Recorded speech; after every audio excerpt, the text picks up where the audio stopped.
Les écuries du Moulin de Moreau à la Flotte-en-Ré ont organisé les 23 et 24 mars pour la 3e année consécutive le concours complet d'équitation, une étape du circuit régional de Nouvelle-Aquitaine couplée à une étape départementale de CCE Club.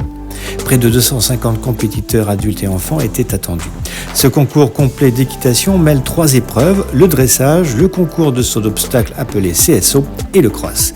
Hilde TV est allée sur le terrain pour rencontrer d'une part la présidente du jury, Sophie Martin-Coutroutsios, ainsi qu'Édouard Legendre, chef de piste pour cette compétition. Avec eux, nous découvrirons l'envers du décor. La première étape est donc l'étape de dressage où le cavalier a des figures à faire devant deux juges. Et ces figures sont notées de 1 à 10 et à la fin, il y a, suivant les protocoles, il y a 15 ou 20 figures à faire. Il y a un total qui se fait et de ce total en sort un pourcentage. Et il ne faut pas, pour pouvoir continuer le concours, il faut avoir plus de 45% en total de points. Si on a moins, eh bien on ne part plus, on est éliminé, on ne laisse pas partir la personne parce qu'on juge qu'ils ne sont pas prêts pour faire ce type de concours. Je m'appelle Sophie Martin-Coutroutsios et je suis la présidente du jury de ce concours dans l'île de Ré. Et oui, ça ne rigole pas avec Sophie Martin-Coutroutsios, juge et présidente du jury. Je plaisante, lol. Bien entendu que la première étape est très sélective, mais il est rare que les concurrents n'atteignent pas ces 45% nécessaires à la poursuite de la compétition, donc pas de souci. Je juge toujours, pareil, mais en plus je supervise, c'est-à-dire que s'il y a un problème au niveau des carrières de dressage ou des cavaliers, on m'en réfère. Je viens aussi faire marcher la piste de cross pour voir si tout est bien dans les règles, si tout est fait dans les règles. Voilà, et on voit avec l'organisateur du concours et le chef de piste si tout se passe bien. C'est pas toujours facile pour les cavaliers parce que ce sont des amateurs, ils ne sont pas forcément, mais même les professionnels d'ailleurs, c'est pas forcément top du top. Ils essaient de faire mieux. Alors quand on peut bien les noter, on le fait, hein, honnêtement. Mais après, quand c'est pas bien, on met la mauvaise note. Oui, mais voilà. J'aime beaucoup ce concours parce que c'est très sympathique et tout est bien fait. Dans ce genre d'épreuve, le chef de piste est essentiel. Il est, pourrait-on dire, le chef d'orchestre de la compétition. Il conçoit les parcours de saut d'obstacles, de cross et de hunter. Il est également responsable du bon déroulement et de l'équité des épreuves. Édouard Legendre avait cette lourde responsabilité durant cette épreuve vretaise.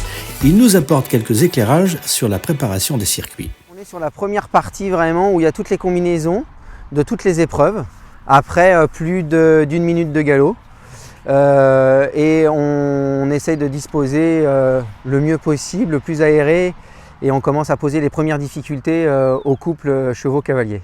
Là derrière, on a un nouvel obstacle qui s'appelle un Auxerre Mime, donc c'est un obstacle frangible qui est fait pour la sécurité des chevaux et des cavaliers.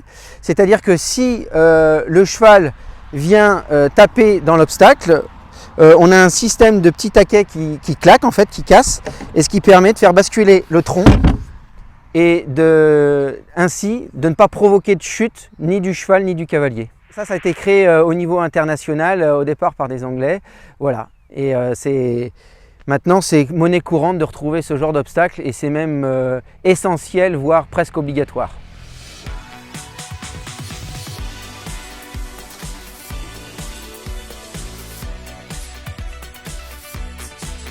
Le cavalier, lui, il va faire sa reconnaissance autant de fois qu'il le souhaite. Par contre, lui, le cheval ne le fait pas. Donc lui, le cheval, ça va être la première fois qu'il va découvrir les obstacles. Donc il faut que le cavalier emmène son cheval le plus correctement possible, que le cavalier soit sûr de son tracé et que les indications qu'il lui donne soient les meilleures possibles de façon à ce que la lecture de la question pour le cheval soit le plus claire. Alors ici, comme je le disais, on est sur la partie de la piste et mettons là on est sur une combinaison pour les amateurs de ce qu'on appelle d'obstacles à faible front, dit directionnel. Donc c'est-à-dire que la partie pour sauter est moins importante que sur un obstacle qui fait à peu près 5 mètres de long. Là on est sur un obstacle qui fait à peine 2 mètres de long. Donc là on le voit où il n'y a pas encore tout le décorum qui est posé Ça sera fini vraiment vendredi en fin d'après-midi. Mais une fois que les fleurs et que tout le décor sera posé, la question sera un tout petit peu plus ardue pour les cavaliers. Alors là, on est vraiment dans l'essence même du concours complet, hein. Le cross, c'est ce qui fait vibrer tous les cavaliers complets. Donc on est sur des obstacles fixes, donc qui ne tombent pas, à une allure beaucoup plus vive que sur le parcours de saut d'obstacle. Et là, on est sur un parcours beaucoup plus long, on est sur une moyenne à peu près de 5 minutes pour ces parcours-ci, minimum. Avec des enchaînements assez importants, assez intéressants, notamment juste derrière nous avec le guet. Et voilà, après c'est de trouver la bonne alchimie pour le bon niveau d'épreuve et le bon enchaînement pour tout le monde. Rappelons que les écuries du Moulin de Moureaux, dirigées par Bénédicte Lavaux, ont reçu en début d'année 2024 le prix du meilleur espoir national CCE décerné par France Complet. Parmi les critères de sélection, citons la qualité d'accueil et d'organisation, la conception des pistes, des tracés et des parcours en saut d'obstacles et cross, la qualité de la logistique de l'équipe organisatrice, la qualité de remise des prix. Une récompense qui souligne l'engagement et l'implication de toute une équipe et ce, de manière indépendante. Rappelons enfin que ce concours complet d'équitation est une étape de circuit régional de Nouvelle-Aquitaine, comptant coefficient 2 pour la sélection du championnat de France. Rendez-vous donc en 2025 pour une nouvelle édition.